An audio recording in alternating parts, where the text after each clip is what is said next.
Hello, everyone. My name is Anna, and I'm here with my cousin, Alina. Hi. And today we're going to be talking about the Miramar Murders of 1984. I wanted to get someone that has never really heard about the case before. That's why I brought in my cousin. I'm going to be using the phone because there's so much information that I had to put on a device that I just couldn't like memorize everything, especially the dates. We're currently in my apartment in Hallandale. It's really cold in the beach, so we couldn't do it. And I also have all of my like equipment is from TikTok shop, so I'm not 100% sure if it's gonna live up to the amazing reviews that I had. I bought a ring light and I bought little mics from TikTok shop, so I hope they're good. If you hear any noise, you're not supposed to. I'll give it a bad review. So let's get started. On June 27th, 1994 is when the murder occurred. It was in a Miramar neighborhood. This neighborhood was a suburban neighborhood, so it wasn't really underdeveloped. It was a good neighborhood. And basically they got a call from one of the owner of the house. He was supposed to show up to his work, and then he didn't show up. He's a very like we're gonna get into his job later, but he's very dedicated to his job. He didn't show up. Like his friends thought that it was super weird, so they made a call to the police, and the police went to do like a drive by to check if he was okay. When they walked into a murder scene. It was very stressful for them. Very like I can't imagine how they felt. It was really like stressful for them. So let's get into the victims. The home is of Casimir Susharsky. I'm not sure if I'm pronouncing that right. It's a Russian last name, and he was a well-known nightclub owner.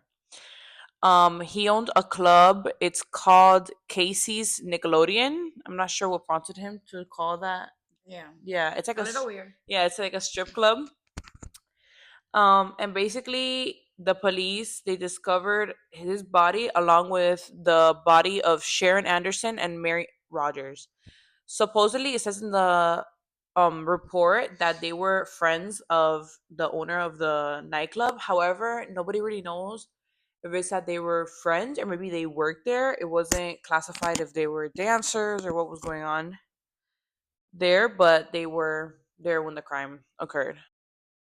The three victims were brutally beaten and they were shot execution style. Execution style is like you're sitting down head first and they shoot you in the middle of your temple. I mean, you know your temple's here. Your what is it called here? The forehead. The forehead, yeah. They were shot in the forehead. They were tied up with cords and shot in the head. The crime appeared to be personal and not random, which was something that I thought too. Like since he was a famous like nightclub owner, I kind of expected it to be like more about money instead of like something Probably. personal. Probably about business. Something Yeah, business wise. exactly. So once the detectives arrived to the scene, they started investigating and they saw that his entire house was completely filled with cameras. It was a suburban neighborhood, so it was prone to like being well protected. They saw a bunch of cameras and they were like, okay, like let's see if the cameras are working or anything. Once they checked the surveillance footage, the entire crime was filmed from the beginning to the end on the owner's camera footage on the surveillance cameras. So they were able to see it, and then once they started watching it, it was grainy and black and white footage, and it revealed two masked intruders entering the home, assaulting the victims, and eventually shooting them execution style, which was what we talked about before. Um, this video will become the cornerstone of the investigation, providing a chilling and real time account of the crime.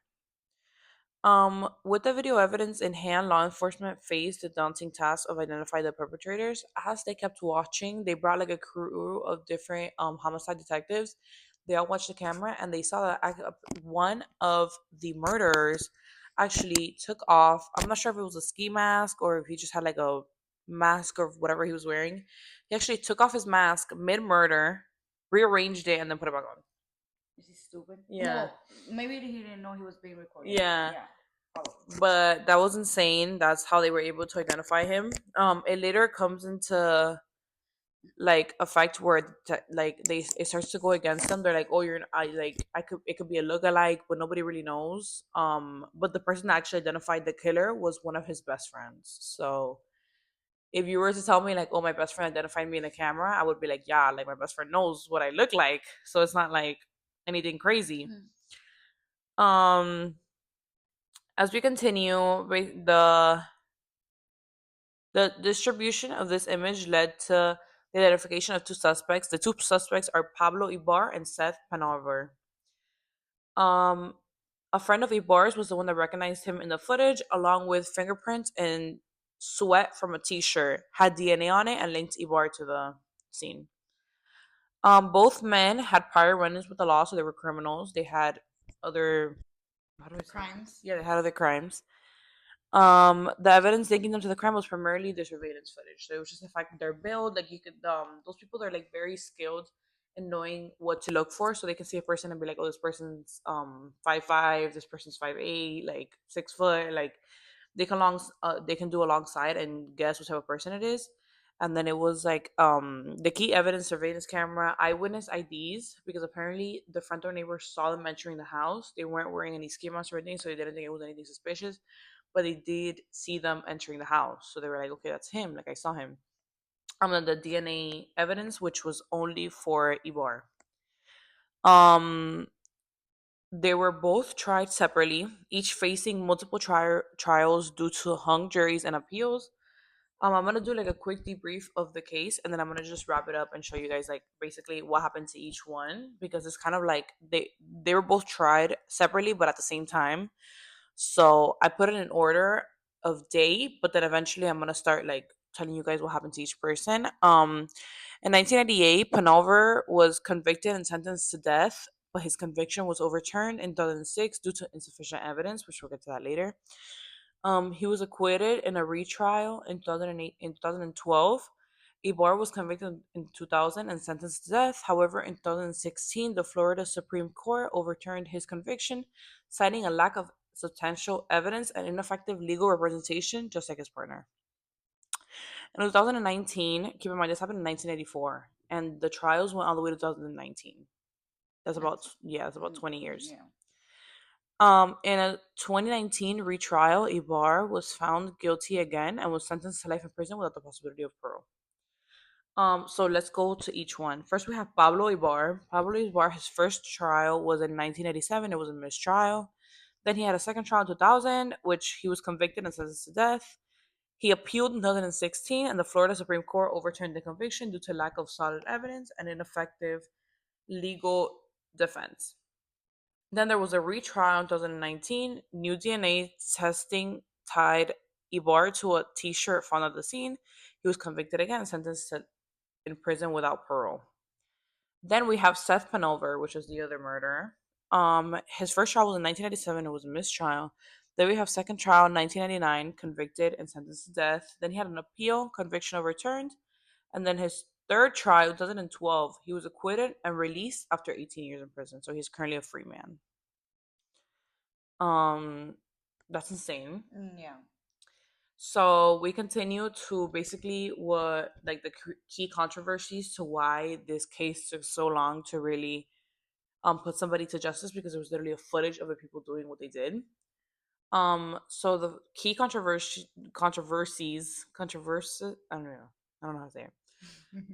So the first was the surveillance footage quality, which was, like I said, it was black and white, it was grainy, and it was definitely not clear. The defense argued that it was misidentification and then legal missteps. Ibar's defense in earlier trials was criticized as inadequate. Then we have public attention. The case received national coverage, especially after seeing featured in documentaries like the Miramar Murders and episodes of Sino Line. Um, Basically, I am a huge like true crime person. Like we both watch documentaries, we watch so much stuff that has to do with true crime because it's just something that we're really passionate with. We both go like we work in the healthcare, so it's not something that we see every day. Like I know that, for example, like a detective wouldn't be wanting to see this because it's gonna remind them of their job, but we don't really see this, and it's interesting to us, so we watch it in our own free time. Apparently, this case is so heavily covered that HBO, Netflix, and other news outlets, as well as like streaming outlets, they all have documentaries and shows dedicated to this case, which is insane. I've never heard of it ever. And Miramar is literally right there. Like Literally. Miramar is so close. So it's insane that something could happen that was so close. So as we continue, this is just reflection. So the Miramar murders left an indelible mark on the community. The case highlighted the potential and limitations of surveillance technology in criminal investigations.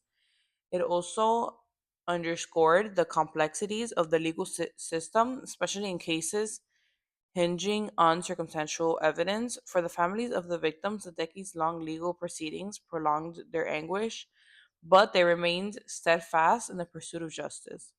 The Miramar murders serve as a haunting reminder of how a single act of violence can ripple through countless lives, leaving questions that linger long after the courtroom doors have closed. As we reflect on this case, we're reminded of the enduring human quest of justice and closure. These people, it took them a really long time to get closure, especially since they were such like popular people in the community. They both have loved ones that rooted for them. There was a bunch of news interviews of like neighbors being like, "Oh, Casey, I think that was his nickname. Like, oh, he was so sweet, he was so nice, even though he was like more included in the nightlife. People still respected him. People still thought that he was a very um lovely individual. So it was just very sad that this would occur to him. The motive of the crime is still not known, if it was a crime of passion or what was going on. However, it was seen in the footage that it was a personal crime through how gruesome the actual crime scene was. Well, that's it for today, guys. Thank you so much for coming to my podcast. I hope that this can really bring awareness to what can occur in a community near you. And I hope you guys really enjoyed my storytelling. Hopefully, I get better as the podcasts go on. But yeah, this is it for today's podcast. Thank you so much. Bye.